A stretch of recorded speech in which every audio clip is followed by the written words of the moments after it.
L'altre dia anava pel carrer i vaig veure un grup de gent a la porta d'un gran lloc. Vaig voler saber quin era aquest lloc on cada dia acudien més de 300 persones.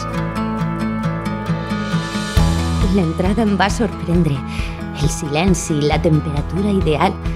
Vaig preguntar a la recepció que on estava i què podia fer per formar part. Sols tenia que traure'm el carnet. La sorpresa va ser en veure que era la sòcia número 44.000.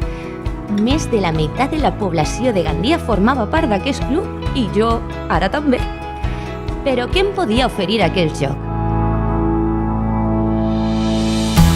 Un món ple d'activitats i lectura per a totes les edats, on cada any els usuaris portaven avant més de 117.000 préstecs, entre llibres, revistes, discs i pel·lícules.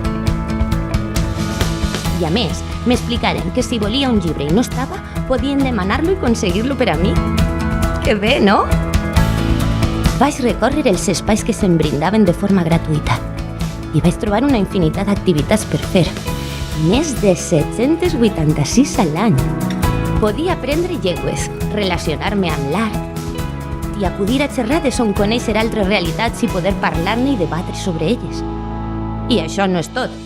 L'horari era ininterromput, 11 hores al dia on compartir experiències, aprendre, relaxar-me, utilitzar la wifi per navegar a internet.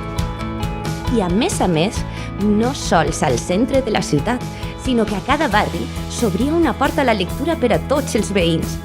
Fins i tot, els llibres podien moure's sobre rodes i desplaçar-se per tota la ciutat gràcies al bus de la lectura.